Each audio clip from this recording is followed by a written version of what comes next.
అసలు ఉగాది పండుగ మనం ఎలా జరుపుకోవాలంటారు? అసలు పూజ గడియాలు ఏంటి? ఏవేవి మనం నైవేద్యం కింద పెట్టాలంటారు?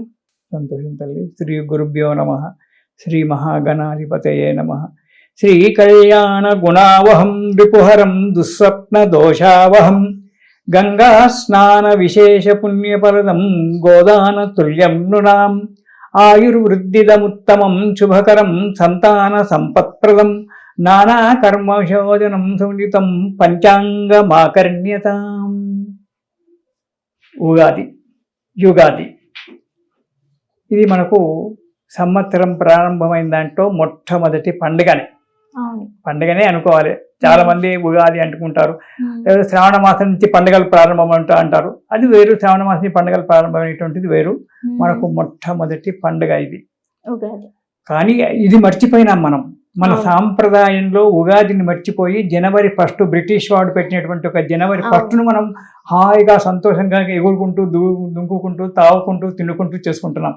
అది చేసుకోకూడదు. మన భారతీయ సాంప్రదాయం ప్రకారంగా అది పనికిరాదు. అంటే నన్ను తిట్టేవాళ్ళు తిడతారు, తిట్టినా పర్వాలేదు. మన భారతీయ సాంప్రదాయం ప్రకారంగా మనం ఉంటున్నాము. కట్టు బొట్టు మాట తీరు అంతా కూడా మనది భారతీయ సాంప్రదాయం. కాబట్టి మన భారతీయ సాంప్రదాయం ప్రకారంగా కొత్త సంవత్సరం ఉగాది నాడు మనకు ప్రారంభమవుతుంది. ఆ రోజు పండుగ చేసుకోవాలి. ఎలా చేసుకోవాలి పండుగ? ఏ దేవుణ్ణి అర్చించాలి? ఏమి చేయాలి? ఆ రోజు నైవేద్యం ఏం చేయాలి? ఏంటి అంటే, మనకు ఉగాది పండుగ వస్తుంది అనేటప్పటికీ కొత్త పంటలు వస్తాయి.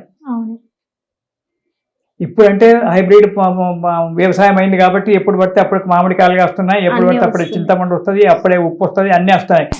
అలా కాకుండా సనాతన దాన్ని కనుక మనం చూసుకున్నట్టయితే ఉగాది కొత్త బియ్యం రావడము, కొత్త మామిడికాయలు అప్పుడే కాయడము, చింతపండు అప్పుడే రావడము, ఇవన్నీ కూడా జరిగేటువంటివి. అది ఈ కాలంలో వసంత ఋతువు ప్రారంభం. అయితే ఉత్తరప్రదేశ్ వాళ్ళందరికీ కూడా వసంత ఋతువు రేపు కామని పౌర్ణమి నుంచే ప్రారంభమవుతుంది. మనకు మాత్రం రేపు ఉగాది నుంచి వసంత ఋతువు ప్రారంభమవుతుంది. వసంత ఋతువు అంటే మంచి మనస్సును ఆహ్లాదంగా సంతోషంగా ఉంచేటువంటి ఒక ఋతువు అది. ఎక్కడ చూసినా శిశిర ఋతువులో చెట్ల ఆకులన్నీ ఇప్పుడు అన్నీ రాలిపోతాయి. వసంత ఋతువులో నూతన అంకురాలు అంటే లేతనైన ఆకులతో చూడడానికి ఎంతో అందంగా చెట్లన్నీ కూడా ఉంటాయి. కొన్నిటికి నిండా ఆకులు వస్తాయి, కొన్నిటికి మామూలుగా వస్తుంటాయి. ఇలా మంచి లేత చిగురులతో చెట్లన్నీ కూడా మనకు ప్రకృతి అంతా కూడా ఆహ్వానిస్తున్నట్టుగా ఉంటుంది. ఈ ఉగాది నాడు పొద్దున్నే లేచి ఇల్లు వాకిలి శుభ్రం చేసుకొని, ఈనాడు ఏదో రంగు పౌడర్ తీసుకొచ్చి కలాపి చల్లుతున్నారు. అలా కాకుండా దొరికితే గోమయం, ఆవు పేడ లేకుంటే గేదె పేడ అయినా పర్వాలేదు. అయితే దాంట్లో ఒక రకమైన ఒక మంచి శక్తి ఉంది, అందు గురించి అది వాడాలి. నెగిటివ్ అనేటువంటి గోవు పేడ వల్ల కలాపి చల్లినట్టయితే నెగిటివ్ ఎనర్జీ అనేటువంటి లోపలికి రాదు, మన ఇంట్లోకి రాకుండా కాపాడుతుంది. మా పూర్వకాలికులు ఋషులు మనకు అన్ని ఒట్టిగా పెట్టలేదు, ఇవన్నీ వాళ్ళు అనుభవించి చేసి పెట్టినటువంటి. ఆవు పేడ దొరకకపోతే గేదె పేడ అయినా పర్వాలేదు. ఆ పేరుతో కలాపి చల్లి, లేదా బండలు, ఇవాళ పంత బండలు సిమెంటే కాబట్టి ఇవన్నీ మంచిగా శుభ్రంగా కడుక్కొని ముగ్గులు పెట్టుకొని ఇంటికి తోరణం, మామిడాకుల తోరణమే పెట్టాలి. వేరే ఆకులు ఏవి పెట్టకూడదు, మామిడాకుల తోరణమే పెట్టాలి. మామిడాకుల తోరణంలో మన దుష్టవాయువును పీల్చుకునేటువంటి ఒక శక్తి ఉంది మామిడి చెట్టులో. దుష్టవాయువును పీల్చుకొని ప్రాణవాయువును మనకు లోపలికి వదిలిపెడుతుంది ఆకు. అందు గురించి మామిడి తోరణమే ఇంటికి తోరణం పెట్టాలి. పూలదండలు ఇంటిని అలంకారం చేసుకోవాలి. తల స్నానం చేయాలి, అభ్యంగన స్నానం అంటారు. అభ్యంగన స్నానం అంటే తలకు నూనె పెట్టుకొని స్నానం చేయడము. తలని అభ్యంగన స్నానం చేసి ఇంట్లో దేవుడి రూము శుభ్రపరచుకొని దేవుడికి అలంకారం చేసుకొని మీ ఇష్ట దైవాన్ని, మీ కులదైవాన్ని, కులదైవం వేరు ఇష్టదైవం వేరు. కులదైవం అనేటువంటిది మీ వంశ పరంపరగా వస్తుంది. ఇష్టదైవము ఒకరొకరికి ఒక్కొక్క దేవత ఇష్టము. నాకు అమ్మవారి ఇష్టము, నీకు శివుడి ఇష్టము, ఆయనకు నారాయణుడి ఇష్టం. ఏదైనా రూపం ఒకటే, పరబ్రహ్మ స్వరూపం ఏదైనా, మనం పేర్లు పెట్టుకుంటున్నాం. అలా మనకు ఇష్టదైవాన్ని కులదైవాన్ని పూజించుకోవాలి. ఆ తర్వాత నైవేద్యానికి భక్ష్యాలు చేయాలి. భక్ష్యాలు బెల్లము పిండి కలిపి భక్ష్యాలు అని చెప్పి చేస్తారు. తెలంగాణలో భక్ష్యం అంటారు, ఆంధ్ర ప్రాంతంలో బొబ్బట్లు అంటారు. అవి వాటికి పేరు వేరు కానీ రూపం ఒకటే, రుచి ఒకటే. అర్థమయ్యేది బొబ్బట్లు. బొబ్బట్లు ఆ బొబ్బట్లు చేయాలి. లేదా మన ఏమంటారు పిండితో బెల్లంలో ఉంచి చేస్తారు అవి అలాంటి ఏదైనా తీపి పదార్థం ముఖ్యంగా బొబ్బట్లు చేయడమే ఎక్కువ సాంప్రదాయం మన తెలంగాణ ప్రాంతంలో కానీ ఆంధ్ర ప్రాంతంలో ఇలాంటి చేయాలి. మామిడికాయలు, షడ్రుచుల యొక్క పానకం, మామిడి ముక్కలు, వేప పువ్వు, బెల్లము, తర్వాత ఉప్పు, సోంపు, ఇవన్నీ కలిపి 6 పదార్థాలు కలిపి షడ్రుచులు అంటారు. ఈ 6 పదార్థాలు, చింతపండు, ఇవన్నీ కూడా కొత్తవే వస్తాయి. అన్ని అప్పుడు పండినటువంటి కొత్త పదార్థాలే పంటలో నుంచి వస్తాయి. ఈ 6ని కలిపి ఉగాది పచ్చడి అని చెప్పి చేస్తారు. చేసి మన ఇష్ట దైవానికి నైవేద్యం పెట్టుకొని అది అందరూ కూడా ఈ సంవత్సరము 6 రుచులు నేను తింటున్నాను, నా జీవితం కూడా ఈ రుచులలాగానే ఉండాలి, నా జీవితం కూడా సుఖంగా క్షేమంగా ఉండాలి అని చెప్పి ఇలా చేసుకొని దగ్గరలో ఏ దేవాలయం ఉంటే ఆ దేవాలయానికి వెళ్ళి నమస్కారం చేసుకొని ప్రదక్షిణాలు నమస్కారం చేసుకొని రావడం. ఇది ఉగాది పండుగ మనం చేసుకోవడం. ఉన్నవాళ్ళు కొత్త బట్టలు కట్టుకోవడం, లేదా మనకు ఉన్నటువంటి శుభ్రమైన బట్టలు సామాన్యంగా నూతన వస్త్రం ధారయేత్ అంటాడు. కొత్త బట్టలు ఉగాది నాడు కొత్త బట్టలు కట్టుకోవాలి అని చెప్పి మనకు శాస్త్రం చెప్తుంది. కానీ అందరికీ కట్టుకోవాలంటే ఉండాలి కదా, ఉన్న దాంట్లో మనకు శుభ్రమైన బట్టలు కట్టుకొని మనం ఈ పండుగ చేసుకోవడం. సాయంకాలం పూట దేవాలయంలో ఆ దేవాలయం యొక్క పూజారి కానీ అక్కడ నుండి స్థానిక బ్రాహ్మణుడు కానీ పంచాంగ పఠనం చేస్తాడు. అంటే ఈ పరాభవనామ సంవత్సరం ఈ విధంగా ఉంది, ఈ సంవత్సరం ఈ విధంగా అల్లకల్లా ఉంటుంది, వీటి ధరలు పెరగడం అనేటువంటి ఇలా ఉంటుంది, కాబట్టి మీరు మనమంతా జాగ్రత్త ఉండాలి, ఇప్పుడు వర్షాలు పడతాయి, ఈ పంటలు ఎక్కువగా పండుతాయి, ఇవన్నీ కూడా పంచాంగ శ్రవణం అంతా, పంచాంగ పఠనం అంతా కూడా చేస్తాడు. ఆ తర్వాత వచ్చేటువంటి ఒక జనాలు, గురువుగారు నా పేరు నరసింహ, ఎలా ఉంది నా గ్రాచారము, నా పేరు రామచంద్రుడు, నా గ్రాచారం ఎలా ఉందని గ్రాచారాలు, ఆదాయము, ఖర్చులు ఇవన్నీ కూడా సాయంకాలం అడుక్కొని అందరూ సంతోషంతో, ఇప్పుడంటే వ్యవసాయదారులు ఎక్కువగా లేరు, మన సిటీ అంతా జనారణ్యం అయిపోయింది కాబట్టి ఊర్లలో ఉండే వాళ్ళందరూ కూడా ఈసారి ఈ పంటలు వేసుకుందాము, ఆసారి ఆ పంటలు అక్కడే ముచ్చట్లు పెట్టుకుంటారు వ్యవసాయదారులందరూ కూడా. ఈసారి నేను సన్న వడ్లు వేస్తాను, లేదా దొడ్డు వడ్లు వేస్తాను, మొక్క పండిస్తాను, సజ్జలు పండిస్తానని చెప్పి ఇలా రకరకాలుగా ఆ పంచాంగంలో వచ్చినటువంటి ఒక విషయాలన్నీ కూడా పంతులు గారు చెప్పగానే అందరూ విని సంతోషంగా ఇండ్లకి వెళ్ళి ఆ వండిన పదార్థాలను తిని అందరితో కలిసి మెలిసి సంతోషంగా ఉంటారు. ఇది మనకు ఉగాది పండుగ యొక్క విశేషం. ఇది ఉగాది పండుగ ఒకటి ముఖ్యమైన విషయం. ఉగాది పండుగ మన తెలుగు జాతీయులే కాదు, ముస్లిమ్స్ కూడా చేస్తారు.